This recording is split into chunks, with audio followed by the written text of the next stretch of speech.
You see the parachutes from the capsule at that point as an astronaut. Next up, the deployment of pilot parachutes that will pull the main chutes out. I couldn't see the parachutes from the Soyuz, but yeah, their window orientation is different. So Reed's just said there they saw the two drone chutes there.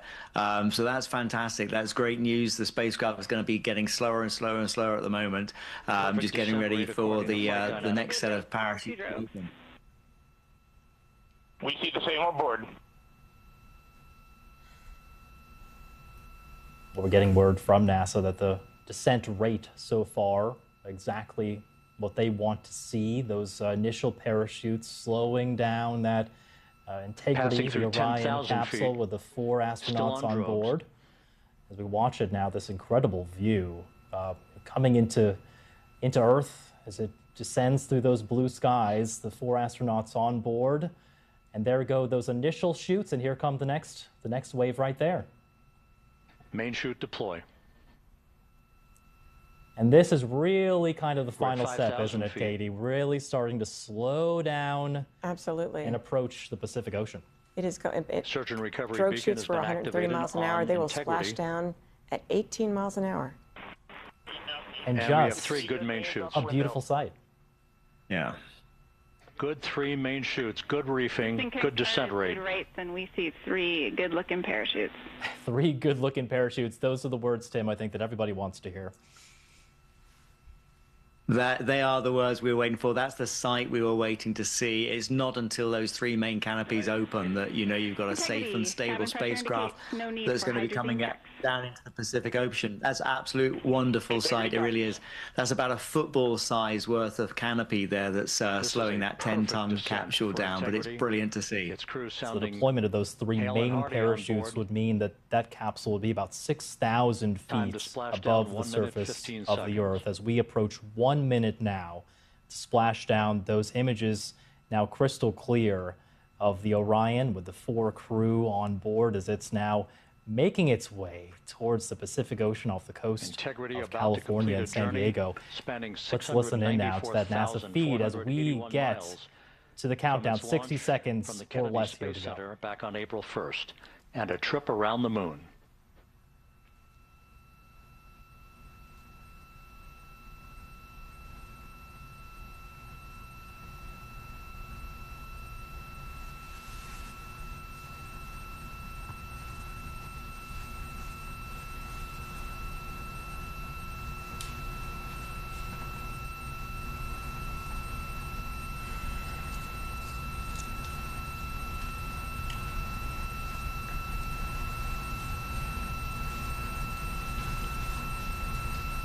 Passing through 1,000 feet.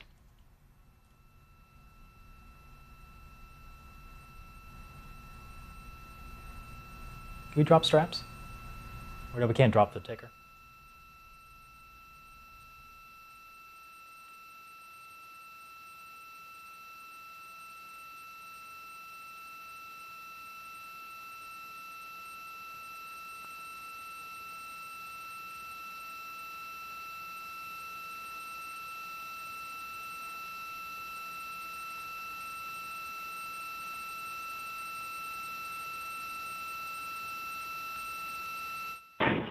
Integrity, splashdown, sending post-landing command now. Splashdown confirmed. Copy splashdown, waiting on VLDR. Splashdown confirmed at 7:07 p.m. Central Time, 5:07 p.m. Pacific Time.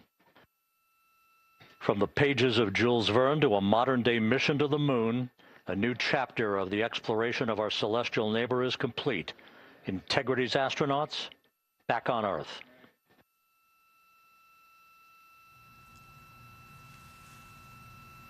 Yeah, there it is. For the first time in over 53 years, astronauts are returning to Earth stable 1 from the moon. We still will be deploying the crew module uprighting system to maintain that orientation. A perfect bullseye splashdown for Integrity and its 4 astronauts. Tim Peake joining us here, former astronaut. We also have Katie Coleman in studio, former NASA astronaut.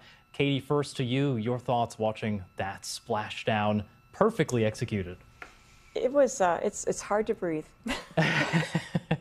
Even though, you're fairly sure that everything's going to work out okay, then it takes longer than you want, and I found myself just going, Isn't it soon? Isn't it soon? Waiting for those last parachutes. I thought that was hard. Tim, your thoughts watching that beautiful scene there as that splashdown went off without a hitch? The unofficial splashdown. Yeah, I mean the entire re-entry sequence was fantastic. Went off without a hitch, but certainly nerve-wracking to watch. That blackout period was longer than expected, and as Katie said there, the drogue chutes, they hung onto those drogue chutes for a long time, and until those three main canopies open, you can't really breathe a sigh of relief. So that was definitely nerve-wracking, but brilliant to see. A stable spacecraft there. It seemed to be flawless from our perspective.